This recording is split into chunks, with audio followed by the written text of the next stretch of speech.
Bonjour, je me présente, je suis le frère Juverly et je vais vous apporter mon témoignage concernant ma rencontre avec Jésus-Christ.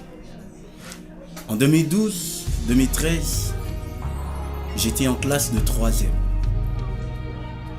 Alors j'étais parmi les brillants élèves de la classe et j'étais donc sûr de réussir mon examen.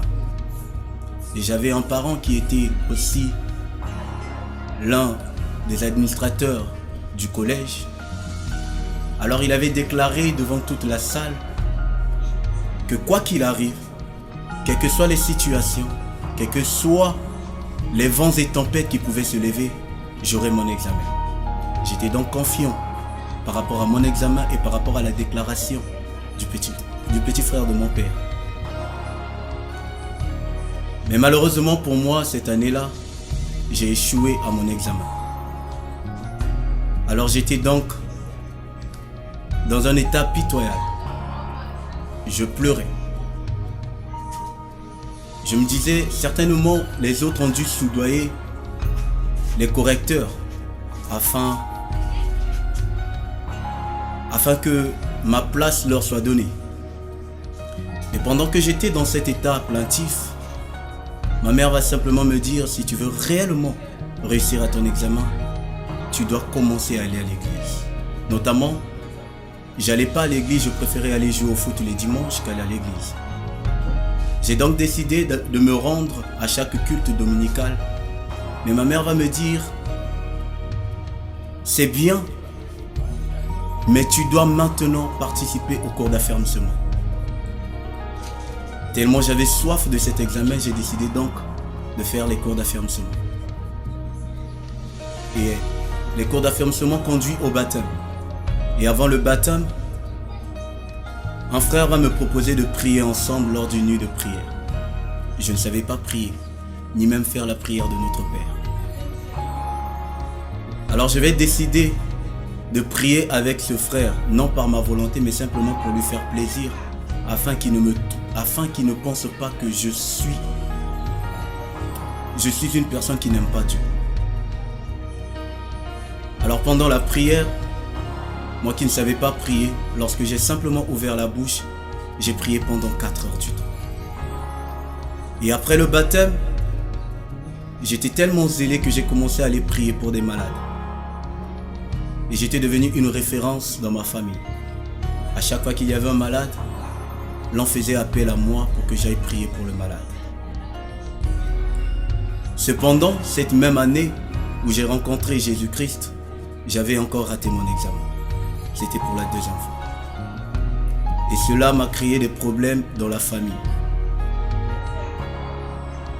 Mais j'avais compris une chose que Dieu m'avait enseignée. Je m'étais donné à lui, mais j'avais oublié mes études, car je ne lisais pas. Je vais donc faire l'examen pour la 3e fois avec une parole. Naoum chapitre 1, le verset 9, la détresse n'apparaîtra point 2 fois. Et cette année, c'était l'année de la victoire. L'année où j'ai satisfait à mon examen. Alors j'aimerais dire à ceux qui m'écoutent, Dieu est un Dieu qui rend des choses impossibles possibles. Moi qui ne savais pas prier, mais lorsque j'ai ouvert ma bouche, j'ai prié 4 heures du temps. J'aimerais dire à celui-là qui a peur, qui se dit qu'il ne peut pas, que quand Dieu est avec toi, tout est possible. Et j'aimerais dire à celui-là qui se donne dans les choses de Dieu et qui oublie parfois les études, que c'est bien de servir Dieu et pour cela je t'encourage. Mais n'oublie pas aussi que tu as des études où tu dois réussir. Parce qu'avec Dieu, nous devons marcher de gloire en gloire dans tous les domaines. Non seulement dans le domaine spirituel, mais aussi dans le domaine scolaire, dans le travail.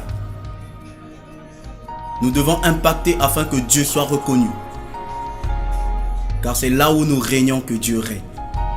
J'aimerais aussi encourager à celui-là qui n'a pas encore donné sa vie à Jésus-Christ. Il est écrit dans sa parole Car Dieu a tant aimé le monde qu'il a donné son Fils unique afin que quiconque croit en lui ne périsse point mais qu'il ait la vie éternelle. Alors tu m'écoutes certainement. Donne ta vie à Jésus-Christ. Jésus n'attend que toi. Jésus a besoin de toi. Jésus-Christ te veut. Alors si tu n'as pas donné ta vie à Jésus et que tu m'as écouté, il est temps pour toi de donner ta vie à Jésus-Christ. Il est temps pour toi de venir à lui, car il n'attend que toi. Que Dieu vous bénisse.